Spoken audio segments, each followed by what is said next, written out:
Este podcast é uma produção Reverber.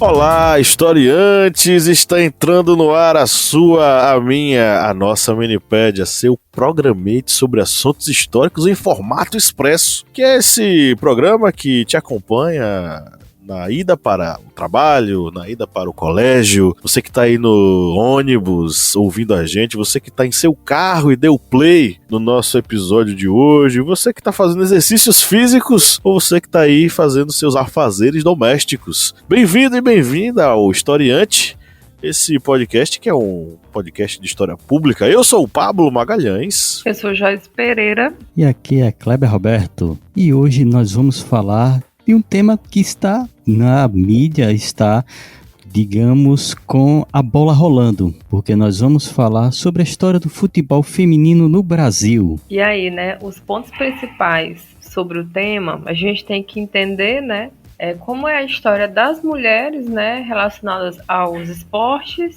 entender quando que o futebol feminino foi proibido no Brasil, do mesmo jeito que a gente tem que saber quando ele deixou de ser proibido, e também saber quais são as competições, né, que vão ajudar a popularizar, né, o futebol feminino, seja a nível mundial, né, mas falando do nosso quinhão aqui do Brasil, né, e eu digo aí, eu tô contemplada porque nós temos duas marés na seleção, diga-se de passagem. É isso aí, e eu estou na terra da rainha do futebol, da Marta, eu tô em Alagoas. Então, no peito e na grama, bola rolando, vai começar mais um episódio do podcast do Historiante, da nossa Minipédia. Vamos falar sobre a história do futebol feminino no Brasil, mas antes vamos para os nossos recadinhos.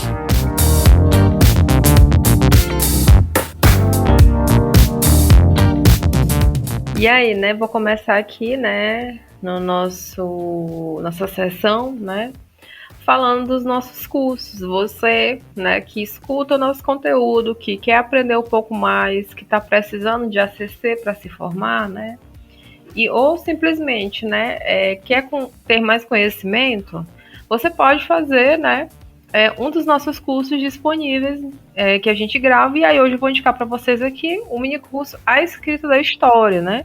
E por que esse curso é muito bom? Porque todo historiador ele precisa saber princípios de teoria da história para ele poder fazer, né, as suas análises. Então ele é um curso imprescindível para você, historiador e historiadora, né, no seu fazer, seja na sua pesquisa, seja na sua sala de aula. E você que está estudando, como o Joyce acabou de falar, você que está se preparando, estudando na escola, na faculdade, você pode adquirir livros com desconto através da editora parceira do Historiante, a editora Contexto.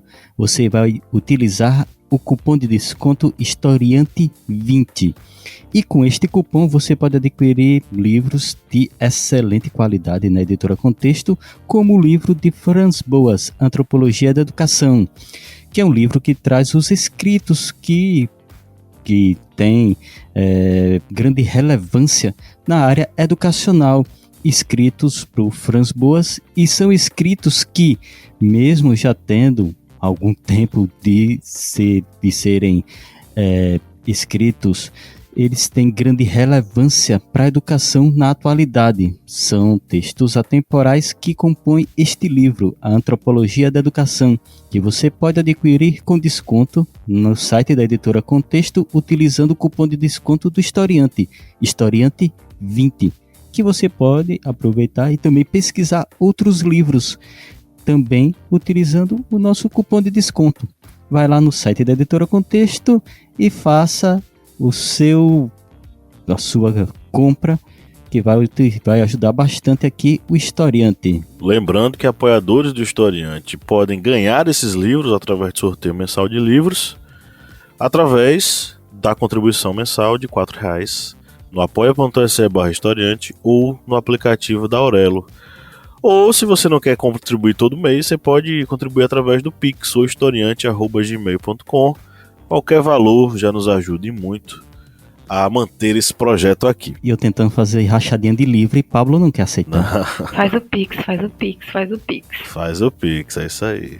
Beleza, então vamos nessa, vamos para o nosso conteúdo.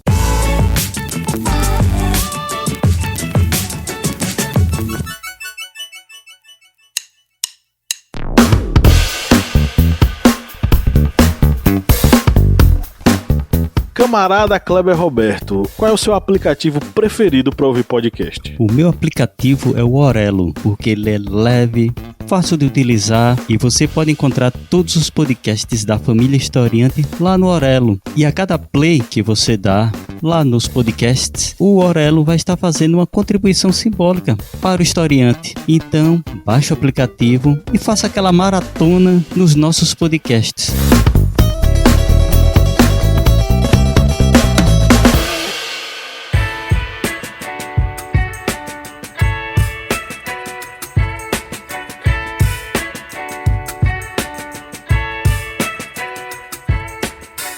A história das mulheres no futebol.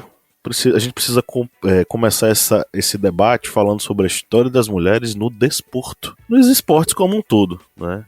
Não vamos muito atrás não, porque senão a gente vai fazer uma história do esporte e da participação feminina desde a antiguidade. Vamos começar aí, por exemplo, no final do século XIX e início do século XX, como a gente fala, a era moderna do desporto, né? Uma nova fase que vai se desenrolar com várias transformações através dos anos e décadas até o que a gente tem hoje, né? Então a história do desporto moderno tem muito a ver com os Jogos Olímpicos. Então assim, a prática esportiva feminina não é novidade, né? Nem no século XX nem no século XIX. E as mulheres, de certo modo, elas foram conquistando espaço muito aos poucos. Um espaço, um território que era tido como essencialmente masculino. Uma das razões para essa conquista feminina tem a ver com a participação feminina nos Jogos Olímpicos modernos, né, como eu mencionei, não na sua primeira edição, mas na segunda edição. Na segunda edição, as mulheres foram, vamos dizer assim, autorizadas a fazer parte do evento e conseguiram ali disputar algumas modalidades. Apesar de muitas pessoas, em especial homens, protestarem contra a participação das mulheres. Dentre essas manifestações está o próprio idealizador do evento, o Pierre Coubertin. Ele dizia o seguinte, tem aqui um material do Pierre Coubertin que diz o seguinte, abre aspas, tecnicamente as jogadoras de futebol ou as pugilistas que se tentou exibir aqui e ali não apresentam interesse algum, serão sempre imitações imperfeitas. Nada se aprende vendo-as agir. E assim, os que se reúnem para vê-las obedecem preocupações de outra espécie, e por isso trabalham para a corrupção do esporte, aliás, para o levantamento da moral geral. Se os esportes femininos forem cuidadosamente expurgados do elemento espetáculo, não há razão alguma para condená-los. Ou seja, qual é a ideia do Coubertin? Tudo bem, que tem esporte feminino, mas fora dos jogos, né? Aí não tem problema, deixa lá no cantinho delas e tudo mais. Por que essa opinião, né, reinante no período? Porque o Pierre Coubertin, assim como diversos outros homens que fazem parte do ciclo do desporto da história, eles viam o esporte como algo essencialmente masculino. Isso tem muito a ver com a questão dos corpos, como os corpos eles eram observados, o corpo masculino e o corpo feminino. Tem uma historiadora muito boa que faz um trabalho fantástico sobre essa questão da relação feminino-masculino, que é a autora do livro Os Excluídos da História, Michelle Perrault. A Michelle Perrault, ela tem um capítulo sobre as mulheres, uma parte, na verdade, do livro sobre as mulheres, que ela explica muito bem a construção social do elemento feminino ao longo da história sendo submetido ao elemento masculino, né, dentro dessas relações patriarcais opressoras que vão se estabelecendo ao longo das décadas e séculos na sociedade ocidental branca europeizada ou norte-americanizada. Então a mulher ela vai ser observada, né, como um elemento menos interessante do que o masculino. Essa é a relação estabelecida, né? Então assim, havia a concepção de que o suor excessivo, o esforço físico, as emoções fortes, os músculos delineados, os gestos do corpo e tal, a liberdade dos movimentos, isso não tinha a ver com o ser feminino. Isso tinha a ver com o ser masculino, numa relação que atestava uma suposta superioridade masculina sobre as mulheres, né? Então, assim, a habilidade esportiva ela não era vista como compatibilizada ao feminino.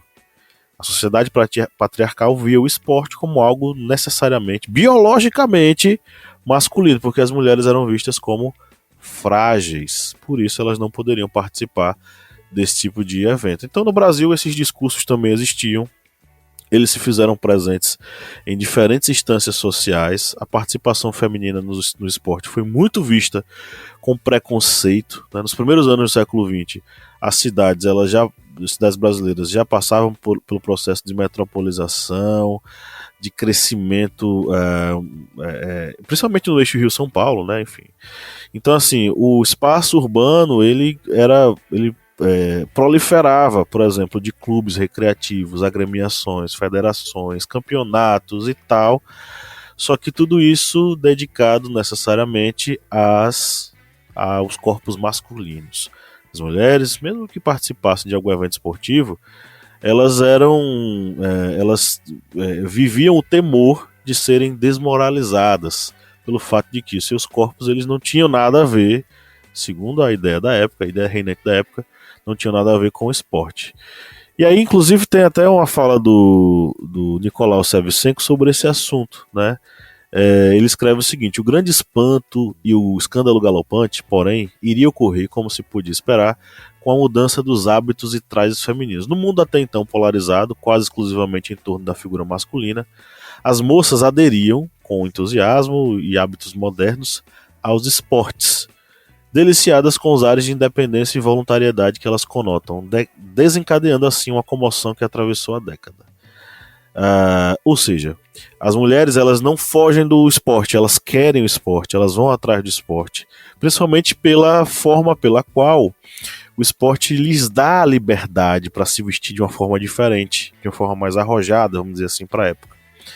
Então, as mulheres, de acordo com o Shevchenko, elas não vão se retrair, elas vão atrás do esporte. A questão é que a ideologia machista presente no período as empurrava para fora, não apenas do ponto de vista cultural, mas também do ponto de vista legal. E aí, como o Pablo bem disse, a gente estava falando aqui, né, sobre um processo seria de continuidade de domesticação dos corpos, né? Porque se esse discurso colocava, né, que os corpos femininos não eram adequados à prática do esporte, e nesse caso do futebol, né, você está colocando essas mulheres fora do espaço público, que é o espaço onde essas atividades eram realizadas. E pensando numa lógica dessa, né, que está muito também conectado a perspectivas higienistas, né, de observar a sociedade como um grande corpo humano, né, e você tem que expurgar o que pode causar uma doença para manter a saúde, no caso a ordem social. Lá nos anos 40, você vai ter, né, a regulamentação da proibição, né, das mulheres praticarem esportes aqui, né, no Brasil, que aí foi, na verdade, no ano de 1941. Nesse ano, né, se criou o Conselho Nacional dos Desportos, que nesse período estava incluído, né, dentro das atribuições do Ministério da Educação.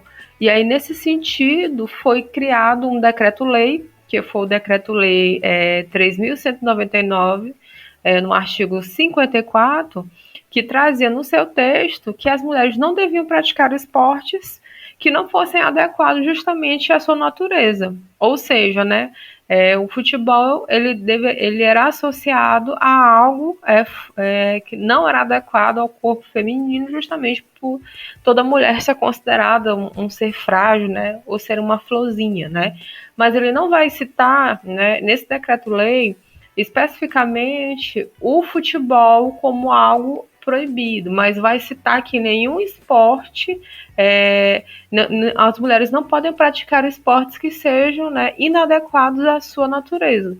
E aí, quando você pensa nesse sentido, né, Nenhuma prática esportiva ela é adequada para a natureza de ninguém. A atividade física é justamente isso, né? Você conseguir fazer com que o seu corpo responda a um comando, né, de forma progressiva. Então, a partir de 1941, você vai ter essa proibição, né, das mulheres praticarem qualquer tipo de desporto, né, prática desportiva, mas você tem uma concentração aí, né, no futebol. Acho que até passou numa novela do ano passado na Globo, que eu assisti a novela das 6, uma menina que ela jogava vestida de menino, né? E aí quando ela foi descoberta, ela teve que sair do time porque era durante o Estado Novo, né? E aí as mulheres eram proibidas de jogar futebol. E aí, né, passando mais um período à frente, já na época da ditadura, né, o governo ele vai fazer um decreto-lei, né, publicando novamente essa proibição, né, mas vai detalhar, né, nesse caso aí, essa proibição do futebol. Por quê, né? Não é porque havia a proibição que as mulheres não jogavam, né? Na verdade, elas jogavam clandestinamente. E aí, nesse decreto, né, de 1965, né, que é o decreto 199, né, que ele vai ser atualizado, vai se colocar que as mulheres estão proibidas de jogar futebol, porque havia, né, essas atividades de forma clandestina.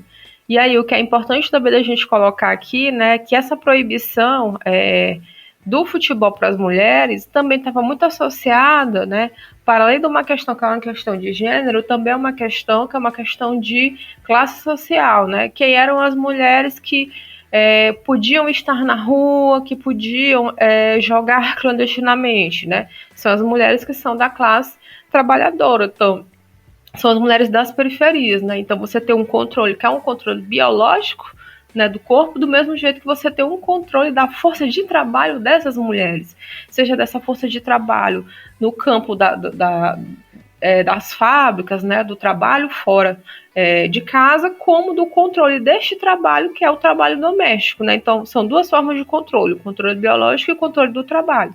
Seja o trabalho para a produção do capital, ou não, né, a produção daquelas riquezas que não são pagas, né, no serviço doméstico. E esta proibição do futebol feminino, ele perdura por décadas, gente. Não foi algo que foi rápido, que foi algo temporário. Essa lei que proibia a prática de futebol pelas mulheres só veio cair no final da década de 1970, mais precisamente em 1979, foi quando foi revogada esta lei. Ou seja, nós tivemos aí quase 40 anos de proibição das mulheres praticarem o futebol. E quando houve o fim desta lei, não houve um incentivo logo seguinte para a prática do futebol pelas mulheres. Foi só retirada a lei, mas se demorou ainda alguns anos, e só foi em 1983 que ocorreu a regulamentação do futebol feminino. E aí surgiram vários clubes, os principais eram o Radar do Rio de Janeiro, SAAD, Juventus de São Paulo, que foram os primeiros clubes que realmente começaram a ter equipes femininas. Mas tudo isso era, digamos, uma criação ainda amadora do futebol feminino. Não tinha uma prática tão profissional do esporte e não existia um investimento para que as mulheres pudessem jogar competições, treinarem, terem times realmente profissionais. Nesse primeiro momento, até mesmo a seleção brasileira que foi competir nos primeiros torneios até experimentais feitos pela FIFA. O primeiro foi em 1988, que foi um torneio realizado na China, que tinha esse caráter experimental e que a seleção brasileira participou.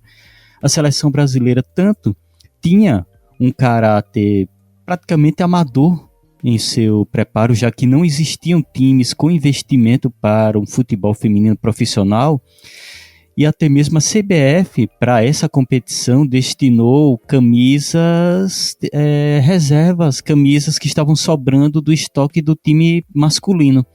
essas camisas que estavam sobrando foram destinadas ao time feminino, ou seja, nenhum uniforme preparado para as mulheres foi criado. Ou seja, a gente via que neste início dos torneios em que a seleção brasileira começou a participar, a CBF em si, que seria o primeiro órgão a dar uma ideia profissional ao esporte, estava tratando de forma amadora.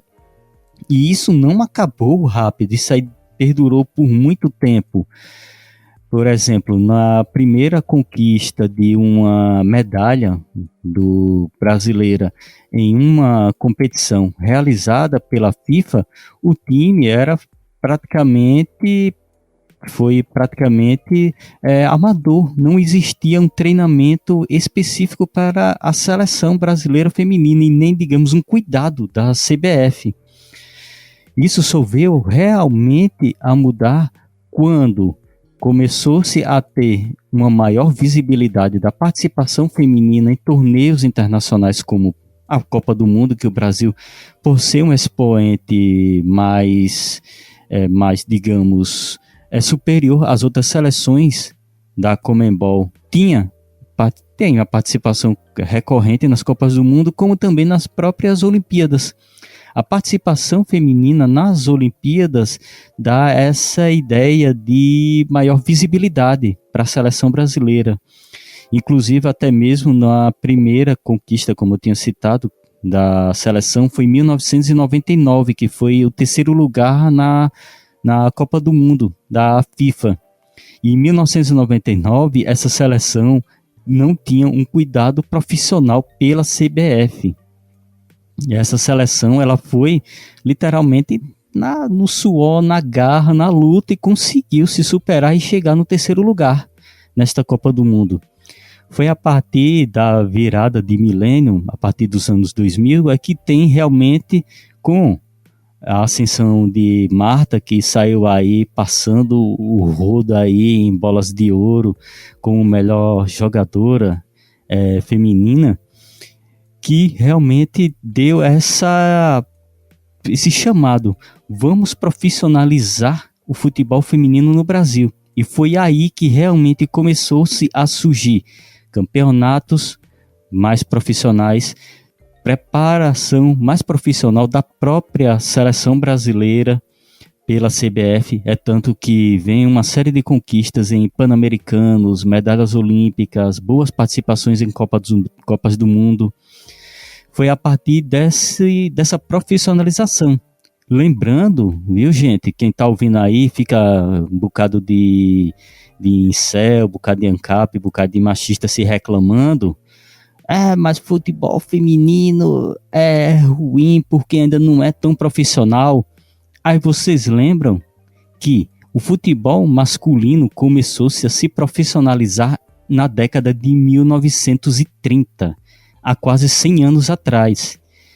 E como eu disse aqui, o terceiro lugar do Brasil em uma Copa do Mundo foi em 1999 com a seleção semi-amadora. Ou seja, a gente pode dizer que só começou-se a ter um profissionalismo do futebol feminino no Brasil. Os clubes, as federações, a CBF começaram a dizer: vamos profissionalizar o futebol feminino a partir dos anos 2000. Há pouco mais de 20 anos atrás, ou seja, não tem nem comparação.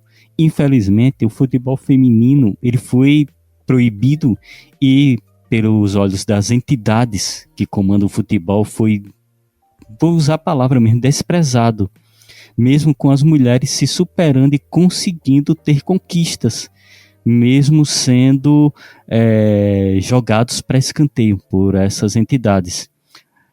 E agora, estamos num ano de uma Copa do Mundo e ainda continuamos a ver homens que têm essa dificuldade em aceitar que uma mulher ela pode sim jogar um bom futebol, pode ter times profissionais, pode ter competições profissionais, pode jogar uma Copa do Mundo. A mulher vai fazer o que ela quer.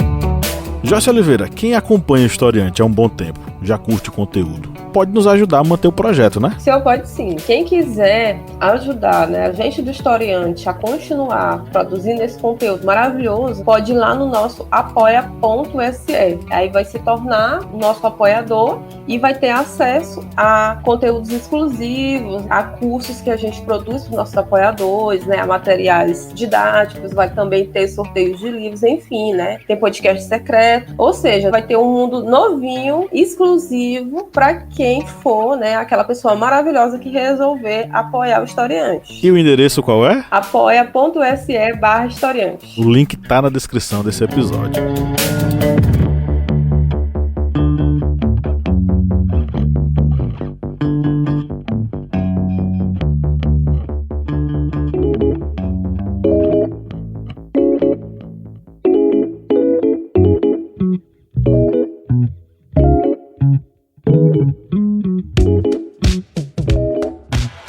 Lembrando também que durante muito tempo o futebol feminino ele foi colocado como uma coisa alegórica, né? Nos anos 30, por exemplo, o futebol feminino ele era praticado como uma das atrações de circos. Tem uma reportagem aqui do jornal Globo, 26 de novembro de 1930, que a manchete é futebol, porque o futebol era escrito em inglês, né? Futebol de mulheres do Circo Queirolo no Teatro Lírico. Aí tem as mulheres, uma foto delas organizadas para jogar futebol, né? Aí a matéria diz: ontem foi dia de programa novo no Circo Queirolo. Houve algumas não entendi isso aqui. Apreciadíssimas variações por artistas já conhecidos. O futebol. E teve futebol feminino por 10 senhoritas ágeis e hábeis. O futebol começou por um torneio internacional que hoje se prolonga. Começou pelo jogo Brasil e Uruguai, muito animado, que findou com o score de 4-2 a favor do Brasil. O time azul e branco abriu a marcação, mas o verde e amarelo fez 3 gols de enfiada. Era visto como algo extremamente alegórico de piada no circo, né? E aí, disso para a proibição foi um passo rápido. A gente tem que lembrar do conservadorismo da época, né? A manchete aqui do jornal O Imparcial de 1941. A manchete principal: o futebol mata a graça da mulher, né?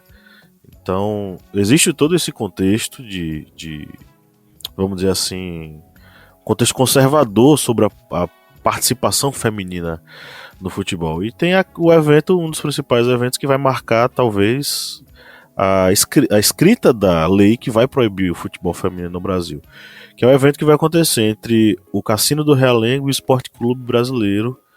Vai ser um jogo organizado no Pacaembu, a reinauguração, vamos dizer assim, do Pacaembu. Dividiu muita polêmica, porque os dois clubes eram compostos só por mulheres. E aí teve manifestação, a galera foi lá, brigou, teve carta de um maluco sugerindo a Vargas que proibisse que mulheres jogassem futebol, que acabou acontecendo na aprovação da lei, né? E aí eu acho interessante a gente observar, né, quando a gente vai ler essas documentações, a maneira como isso é descrito, né? São as senhoritas, né? São as moças que jogam, né?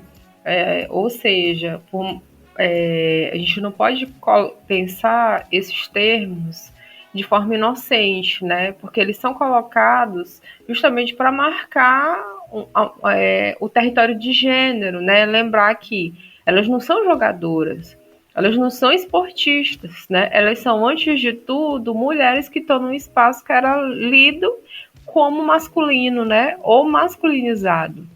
Então, até a forma de escrita dessas manchetes das notícias sempre vai tentar marcar, né, que esse não é o lugar delas. Que, por exemplo, quando a gente traz isso para o nosso presente, não é isso que é colocado hoje nos jornais, né? A gente vai falar jogadores, as esportistas, né? Justamente reconhecendo, né, o trabalho que elas fazem. É isso aí. Bom, galera, então é isso. Chegamos à reta final do nosso episódio. Eu queria só fazer uma menção honrosa, assim, a gente mencionou a Marta, mas na minha infância, eu comecei a acompanhar futebol da seleção brasileira feminina com outra ídola. Era a Cici. Inclusive foi a Cici a principal jogadora do Brasil na conquista do 3º lugar nas Olimpíadas. Então, para mim, a minha memória afetiva, a primeira relacionada ao futebol feminino na seleção brasileira, é a Cici, a camisa 10 anterior à Marta, né? Então, só para lembrar aí que o futebol feminino, apesar de muito recente, ele tem uma história muito bonita já, viu? E aí não vou nem ficar aqui mencionando todas as grandes jogadoras, porque aí tem a Formiga, que parou de jogar um dia desse, que era uma das maiores jogadoras, as maiores meio-campistas da história brasileira, e por aí vai. Eu queria só sugerir a leitura dos artigos Histórico do Futebol Feminino no Brasil, Considerações acerca da Desigualdade de Gênero, da Marina Brock, e Mulheres e Futebol no Brasil, Entre Sombras e Visibilidades, da Silvana Villodre Goelner. Eu vou deixar esses links aí na descrição do episódio, e aí vocês dão uma lidinha aí, tá? Porque eu acho que é bacana. Ah, e lá na TV Historiante tem um vídeo, Como Começou o Futebol Feminino no Brasil, roteiro meu, narração de Lídia Verônica, a primeira dama aqui do Historiante. E aí, meus amigos, o que vocês querem sugerir? Eu vou sugerir um livro que é da Silvia Federici, chamado Calimã e a Bruxa, né? Justamente para entender a importância do processo de domesticação dos corpos femininos, né? Tanto para casa como para o trabalho. E como sugestão, eu vou sugerir outro vídeo lá da TV Historiante, que é Mulheres e Futebol, Interferência número 29, onde contamos como surgiu o futebol feminino e como ele ganhou seu espaço na sociedade. Aí vocês aproveitem e fazem essa maratona lá na TV Historiante, nosso canal lá no YouTube. Que tá meio esquecido, né? Infelizmente. Tá indo de Vasco. Pois é.